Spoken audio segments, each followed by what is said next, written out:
vez, no auge do fundo do poço, a Sondra entrou no quarto e pegou o Hefner de surpresa. Quando ela viu o que estava acontecendo, ela ficou chocada. O cachorro deles estava em cima do Hefner. E ela perguntou: o que você está fazendo? E aí ele disse: os cães têm necessidades. E ela disse: para com isso! Para com isso! Ela ficou enojada. A partir daquele dia, ela pegou o cachorrinho e ela fez de tudo para não deixá-lo mais sozinho com o animal. A Sondra ficou muito chocada naquilo que ela estava vendo. Ela ficou tão horrorizada de ver ele tendo relações com o cachorro que ela pensou que cairia em um colapso. A Sondra contou que não conseguia acreditar que naquele ponto ela era a garota que aceitou viver naquele mundo. Também naquele ponto a única coisa que ela via era o que ele dizia. E ela começou a se dar conta que nunca tinha notado alguém que precisava de tantos relacionamentos íntimos e que cada vez ficavam piores e piores e piores e maiores. A cada dia havia mais homens no quarto e substância nenhuma conseguia tirá-la daquele lugar.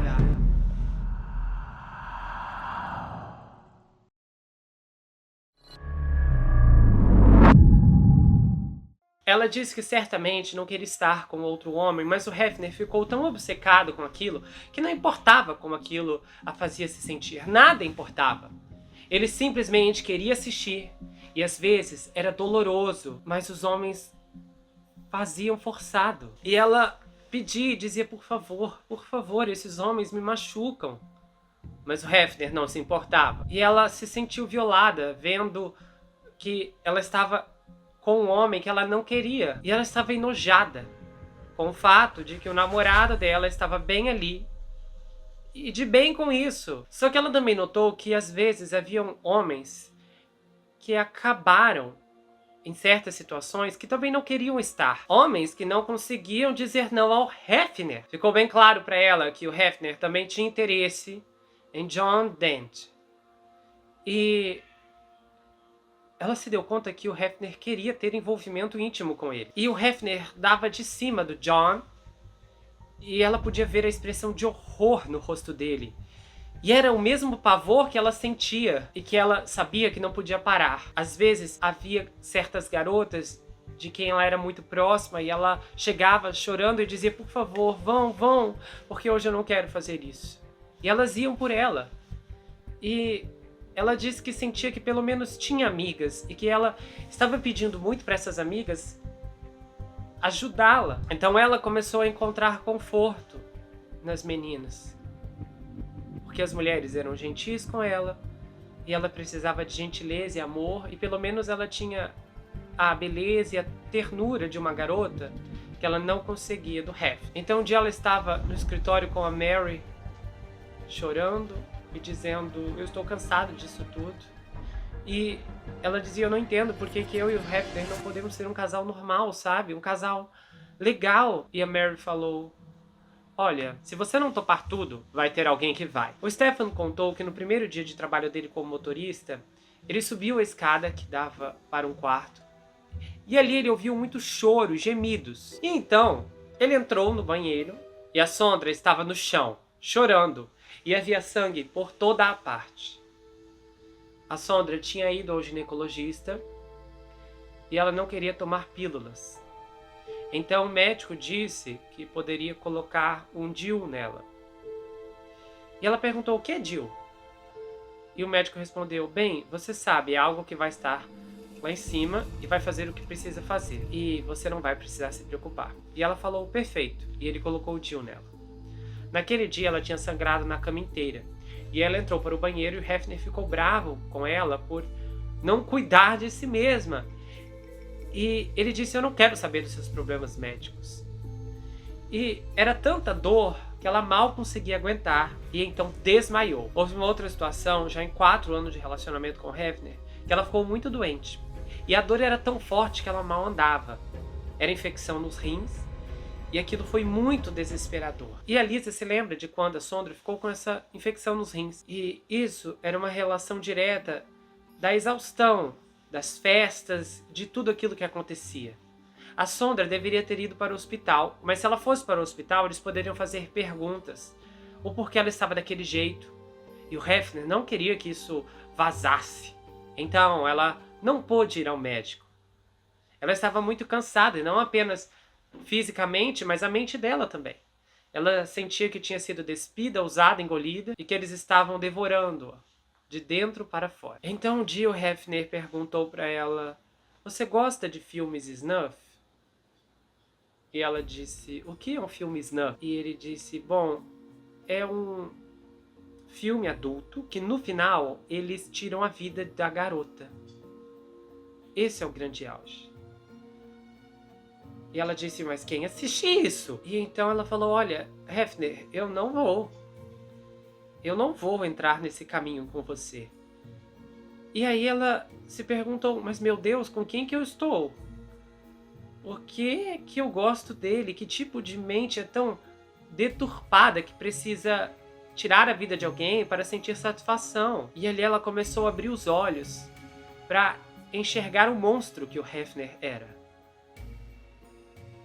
Então, naquele último ano, ela ia completar 25 anos. E os medos dela começaram a afetá-la. Ela tremia, às vezes ela temia todas as noites, porque ela sabia que alguma coisa ruim estaria esperando por ela. Mas naquela noite ela fugiu do quarto. Havia umas 12 pessoas dentro daquele quarto. E ela olhou para aquilo tudo e ela disse: "Quem eu sou? O que são esses membros, braços, pernas?" Foi um momento horrível. E ela saiu e foi para o único lugar que ela sabia que as pessoas não conheciam. Era a colina gramada, em cima da jacuzzi. E ali ela podia ficar sozinha com a companhia das estrelas. E ela pensou: pelo menos ninguém vai me encontrar aqui em cima. E ela começou a refletir, e ela começou a refletir mais e mais sobre aquilo. E ela pensou: não, eu não posso mais ficar aqui. Ela não era mais aquela garota ingênua, aquela garota sonhadora que tinha vida boa antes de entrar por aqueles portões, que tinha tanta esperança, que se sentia como uma estrela, e que naquele ponto ela estava como um meteorito em chamas caindo na Terra. E a queda foi bem forte. Então ela se foi, pensando que iria conseguir encontrar alguma normalidade. E ela tentou tornar tudo muito normal. Ela casou, teve filhos, a vida estava boa, mas aquilo, o passado ainda a afetava. Afetou o casamento dela, afetou todos os dias de sua vida, porque ela não sabia mais o que era normal. Ela viveu uma vida de luxo, mas pagou caro por isso. E ela sofreu tanto dano que ela se deu conta que não saberia como ser uma pessoa normal e aceitar amor de uma pessoa normal. Ela jamais acreditaria que um homem a amaria verdadeiramente. E nada a convencia que ela era desejável a alguém. A Sondra se deu conta que o Hefner pegou e pegou tanto da vida dela que ela não tinha mais aquilo. Ela tinha perdido a si mesma. Em uma entrevista na TV, o repórter perguntou para o Hefner: volte no tempo, a qualquer ponto no tempo, e qualquer pessoa do momento. Você tem um jantar. Aí ele disse: eu não estaria no jantar, mas há pessoas com quem eu gostaria de conversar cara a cara e descobrir qual era da pessoa. E eu gostaria de falar com Cristo, de entender qual era dele. E o repórter perguntou: ele gostaria da sua vida? E aí ele disse: provavelmente. Seria um pouco confuso para ele, mas eu imagino que sim. E o repórter perguntou: e ele seria confuso para você? E aí, descaradamente, o Hefner respondeu: eu acho que não, porque os nossos valores são muito semelhantes. Ele perdoou os prostitutas. No começo, as coelhinhas eram apenas garçonetes nos clubes da Playboy. Mas ao longo das décadas, o termo se expandiu para incluir as muitas namoradas do Hugh Hefner e as modelos que apareciam em sua revista de mesmo nome. Mas acidentes automobilísticos, overdose de substâncias, homicídios e até mesmo um acidente de avião, todos já tiraram a vida de coelhinhas. É o que ficou conhecido como a maldição da Playboy. Peter Gould, que fotografou várias páginas centrais para Playboy nas décadas de 50 e 60 com a ajuda de sua esposa, disse: "É triste quantas garotas perdemos." Em 1968, ele fotografou Payday Young. Em 1974, ela se foi de overdose de substâncias. Jane Mansfield, outra Playmate, que ele fotografou, inclusive, faleceu em um acidente de carro em 67, aos 34 anos. E ele disse: "Sabe, eu acho que ser bonita é uma maldição." Mais de 600 mulheres estamparam a página central da Playboy desde que a revista começou a ser publicada. Eve Meyer, uma Playmate de 1955, foi uma das mais de 550 pessoas que faleceram quando 2 aviões colidiram na decolagem em Tenerife, nas Ilhas Canárias, em 1977, e ela tinha 46 anos. Ellen Louise Mallard, conhecida na Playboy como Star Stone, foi encontrada sem vida aos 40 anos, em Coral Springs, em 1997. A própria Marilyn Monroe, a garota da capa da edição inaugural da revista, perdeu a vida em 1962 depois de uma overdose de pílulas para dormir, aos 36 anos. Tonya Cruz, Carol Wills e a companheira de brincadeira do ano de 1970, Claudia Jens, também perderam a vida em acidentes de carro nas décadas de 60 e 70, quando ainda tinham 20 anos. A Playmate Willie Rye, retratada nos primeiros certificados de ações da Playboy, tinha 23 anos quando faleceu de overdose de substâncias em 73. Outra, chamada Elise Bridges, de 28 anos, também se foi em 2002, depois de ser encontrada inconsciente na cama.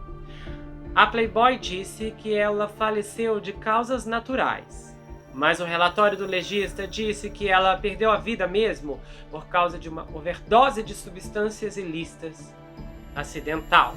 Mas dentro de várias histórias da Playboy, algumas misteriosas e outras nem tanto, essa aqui supera a maioria. Nascida Eva K. Smith, no condado de Nevada, Arkansas, Eva nunca teve problemas para se encaixar. Ela foi descrita como uma pessoa maravilhosa e que poderia ser dura com você se pensasse que você estava errado. Mas ela não se continha em nada. E ela também o responsabilizaria se você estivesse errando.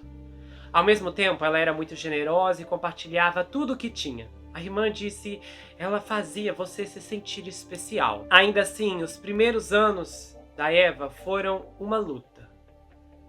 Sua infância foi dominada por mudanças constantes, devido ao trabalho do pai no ramo do petróleo e ao amargo divórcio dos seus pais. Então a Eva se casou jovem e teve um filho logo após a faculdade. Logo depois, sua irmã deixou seu primeiro marido e o filho se mudou para o Texas para ficar com o pai. Mas em pouco tempo, a Eva estava se mudando novamente para a Flórida, em um segundo casamento que acabou terminando em 76. Naquela época, ela também se tornou assistente de dentista certificada e obteve sucesso rápido como garçonete em um Playboy Club em Miami. Todo mundo adorava ela lá. Ao visitar a irmã mais velha durante uma viagem à cidade, a irmã percebeu que o tratamento que a Eva recebia era de primeira classe no clube e ela disse que achou aquilo muito legal. A beleza, a determinação da Eva sempre a destacaram. E a sua atratividade e também foram mencionados em uma carta do Playboy Club International de dezembro de 1972. Na nota, a Eva foi descrita como um recurso para Playboy e ela também foi elogiada por ajudar uma organização local, a Viva Florida. Então, na década de 1980, a Eva estava em seu terceiro marido e tinha também uma carreira de modelo. E ao que parece, um de seus ex-maridos também se casou novamente. Mas a Eva não fez nenhum esforço para manter contato com eles. O terceiro casamento dela era com um funcionário do cassino e durou menos de uma década. Eles acabaram se divorciando em 87 porque os seus encantos chamaram a atenção do Harold Hall, o apelido Wennell, um desenvolvedor de jet set e inclusive, ele também era casado quando eles se conheceram e então ele arrebatou Eva e se tornou seu quarto marido. E deu-lhe um casamento de conto de fadas. E eles se divertiam muito juntos. E o Hal a adorava. Os dois pareciam se dar bem imediatamente. O casal se casou em 5 de agosto de 92 e passou a lua de mel na África. E a Eva era conhecida por ser o tipo de mulher que, quando colocava alguma coisa na cabeça, era isso que acontecia. E ela queria muito o Hal. E no final dos anos 90, o casal se estabeleceu em Atlanta, onde o Hal ganhou dinheiro comprando terras, construindo shoppings e depois vendendo-os para obter lucro. A sua empresa chegou a possuir shopping centers em Atlanta, Louisville, na Geórgia, e também já havia gerenciado projetos em Nova York, Texas e Califórnia. Os amigos do casal disseram que eles sempre pareciam extremamente apaixonados, às vezes, a ponto de suas demonstrações públicas de afeto deixarem os outros desconfortáveis. Uma pessoa próxima descreveu que às vezes era até embaraçoso. Eles eram tão próximos e sempre sensíveis. E o Hal também falava abertamente sobre intimidade com a sua esposa e as pessoas sabiam disso de forma contínua. Outras pessoas também acreditavam que o Hal estava muito orgulhoso de ter uma mulher como a Eva em seus braços, observando que mesmo aos 60 anos, depois que o tempo foi passando, ela ainda era muito ativa. Era uma mulher ficcionada por exercícios, havia feito várias cirurgias plásticas, operações, e ela adorava ser amada. E a família, claro, tinha dúvidas sobre se o desejo dela por atenção, de repente, foi o que a levou a buscar a atenção de tantos homens. Mas agora ela estava estável com o Hal. E os anos se passaram e os anos 2000 chegaram. Então, havia uma questão. O Hal tinha seus próprios segredos, incluindo que a sua empresa não ia tão bem quanto parecia. Ele não era tão bem sucedido ou mesmo legal quanto o mundo parecia acreditar. Do lado de fora, os amigos do Hal tinham a percepção que ele era um homem atraente, rico e que tinha uma queda por extravagâncias e mulheres bonitas. Ele era um incorporador imobiliário de sucesso, mas muitos desses projetos de shopping centers estavam com problema. Então, em um ponto, o casal apaixonado foi citado em um processo federal em andamento sobre uma das propriedades de construção do Hal. Mas esse processo era apenas uma das 10 de pelo menos ações legais envolvendo Hal em vários estados durante um período de 17 anos, a partir de 1990. Os registros do tribunal indicam que o Hal foi citado em vários processos, incluindo um na Pensilvânia, onde ele pagou mais de 6 milhões de dólares em 1992 e 2 casos de Nova York que foram transferidos para a Flórida. Em um julgamento, Hal teve que pagar mais de 570 mil dólares ao Marine Midland Bank em 1992. E então ele foi nomeado em um outro julgamento, em que devia um total de mais de 23 milhões ao MMB Realty Credits naquele mesmo ano. A Eva às vezes falava sobre as finanças do Hal com a sua irmã.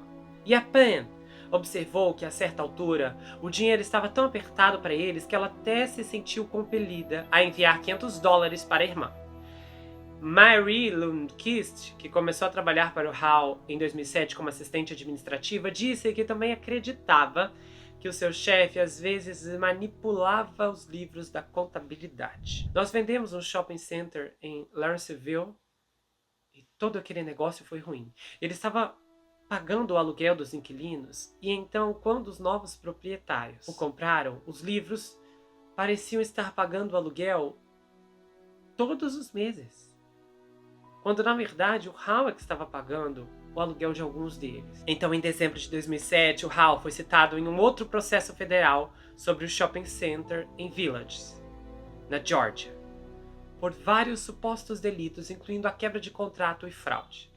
Aí o Herald rejeitou o processo, indicando que era trivial para ele e de pouca importância. Em meio ao litígio em andamento, Hal presenteou sua esposa com uma viagem ao Miraval Spa em Phoenix, no Arizona, em abril de 2008.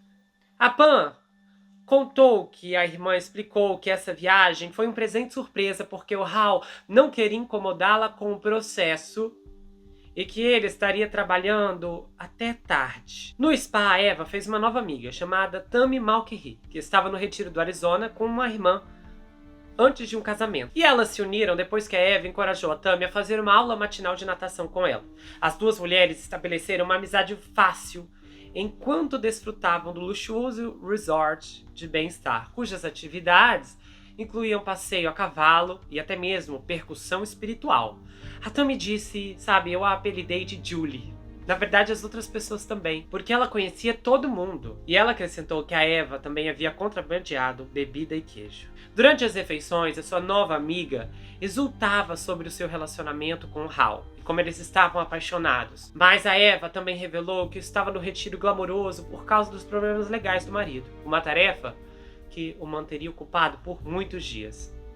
E resultou em uma estadia limitada no spa. Ela não parecia chateada ou preocupada, e a Eva revelou mais tarde que o litígio era sobre um de seus projetos de construção. Então, quando a Tammy voltou para casa, no Texas, a Eva ainda estava em Miraval. Então as duas amigas trocaram informações para que a Tammy enviasse fotos que elas tiraram na viagem. Então, semanas depois, a Tammy estava em casa, quando recebe uma ligação inesperada de uma pessoa que ela não conhecia e nem sabia o nome. Então, quando ela atendeu, ele disse que era um policial e disse: eu sou da Georgia e eu preciso me encontrar com você. E ela falou: por quê?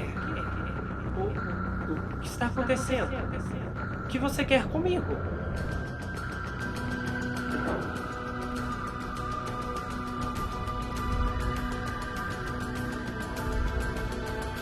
Quando a Eva voltou para Georgia, da sua viagem ao spa, no final de abril de 2008, a Pam ligou para ela para conversar.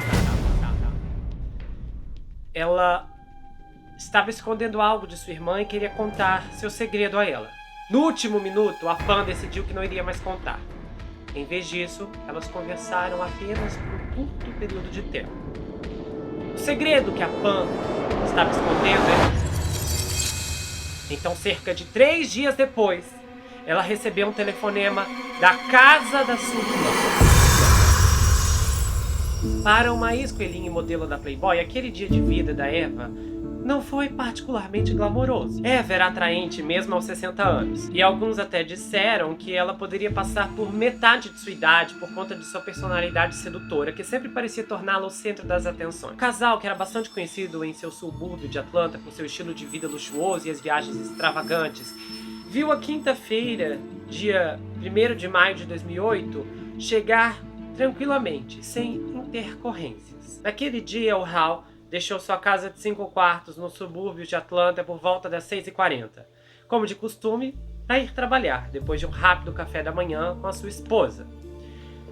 Às 11 horas, a Eva se juntou a ele no escritório da empresa, onde permaneceu por cerca de 30 minutos. Ela estava vestindo uma roupa casual, calça de moletom azul e um moletom combinando. Após a visita, a Eva tomou uma decisão fatídica. Ela pretendia passar a tarde ajudando a encontrar inquilinos para os shopping centers do seu marido. Mas ela não estava se sentindo bem, então acabou ficando em casa. Quando ela voltou para casa pouco antes do meio-dia, ela atendeu o telefonema, que era uma proposta de telemarketing do Instituto de Arte do Colorado. No meio da tarde, ela estava deitada no sofá, enrolada, lendo um livro de óculos, quando alguém bateu na sua porta.